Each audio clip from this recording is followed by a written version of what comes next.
dive into 90 Day Fiance's Jasmine Pineda versus Ammani, the tell-all showdown. Nobody survives. In another story, Jasmine drops names, and I'm talking supportive names, not the usual drag me on stage ones. Jasmine admits texting cast members feels risky AF. Hey besties, it's your girl, not Angela, your favorite messy commentator with a ring light, a Red Bull, and a PhD in reality TV drama.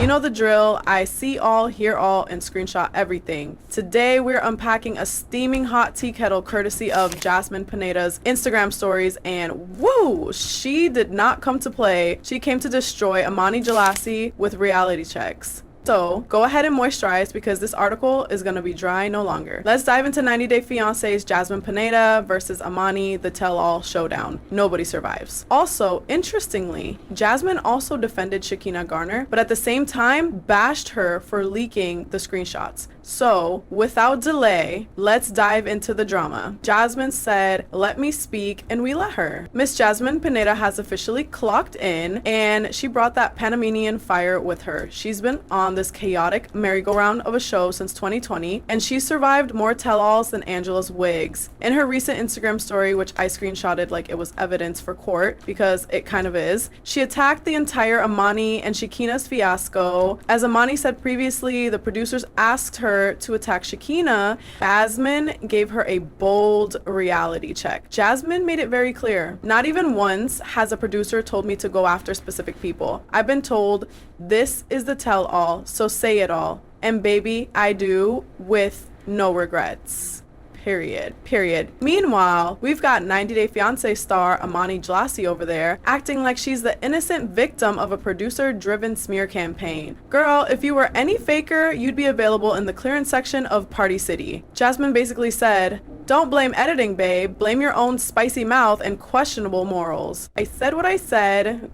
Jasmine's words, not mine, but also mine. Jasmine continued her roast, soft-boiled and seasoned to perfection, by addressing how people love to twist narratives. She's over here sharing her truth with no script, no teleprompter, and no PR team. According to her, the only real instruction she's gotten is to spill her own tea, and spill she does, like a toddler with a Capri Sun.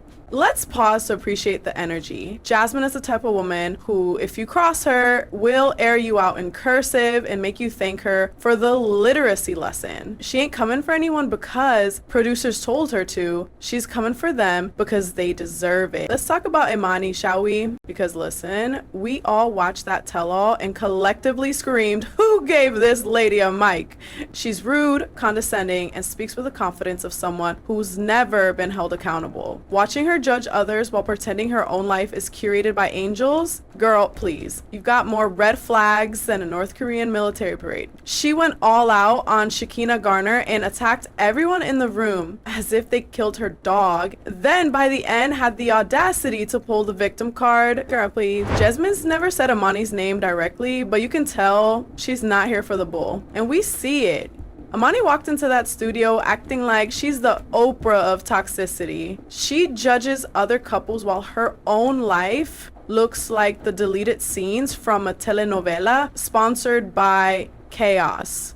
And let's not even start on her relationship. Actually, wait, let's do Matt, the sidekick nobody ordered. Ammani's partner, Matt, is giving yes babe energy at all times. He's the guy who laughs too hard at unfunny jokes and defends behavior that would get someone else kicked out of a group chat. Watching him back up Ammani's wild, arrogant claims was like watching a soggy cracker try to support a whole wedding cake. Flimsy, embarrassing, crumbling under pressure, and he has the audacity to sit there, nodding in agreement as Ammani talks down to others. Baby, you couldn't pay me in Birkenbacks to sit through one dinner with those two. And you know Ammani Jalasi foots that bill too because of the way she buys affection. It's giving sugar mommy with a gotta complex. Jasmine's real ones. A shout out to the few who keep it 100. In another story, Jasmine drops names, and I'm talking supportive names, not the usual drag me on stage ones. The only two people I've always felt confident and I can truly be myself with, at Nikki Exotica and at Julia Trupkina, 1993. We love a girl who names her real ones. It's hard out here in the 90 Day Fiancé streets. Jasmine admits texting cast members feels risky AF. Cause let's be honest, half of them would leak a message faster than a Dollar Tree umbrella. Flips in the wind.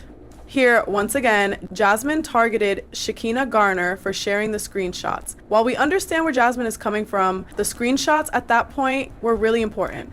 And while Jasmine Pineda once trusted Florian, yes, that Florian, she now labels him as the guy who stabbed her in the back. Not literally, this isn't a Lifetime movie, but emotionally, he left her out in the cold.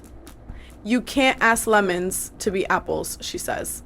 I don't know about you, but I'm embroidering that quote onto a pillow immediately. Danielle, ma'am, why are you here? Let's also take a moment to address the elephant in the wellness center.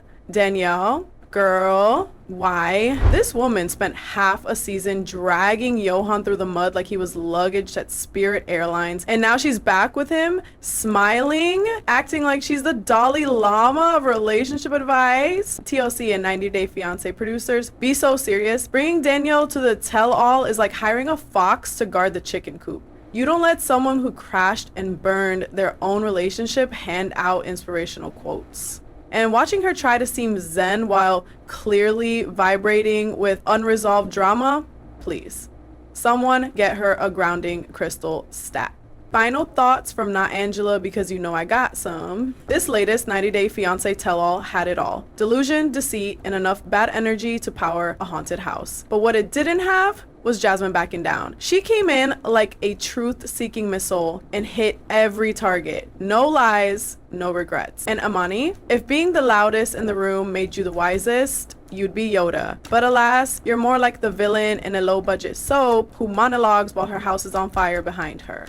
Jasmine isn't perfect, but she's honest, raw, and isn't buying fake friends or fake narratives. That's all tea, no sugar. So besties, if you loved this breakdown of Jasmine's glorious IG clapback and Ammani's delusional drama, make sure you like this post. Don't be shy. Comment your favorite messy tell-all moment. I know you have one. Share it with your reality TV group chat. Subscribe for more unfiltered chaos, because baby, this drama is a lifestyle, not a phase. Until next time, I'm Not Angela, sipping, spilling, and keeping it painfully real. See you soon.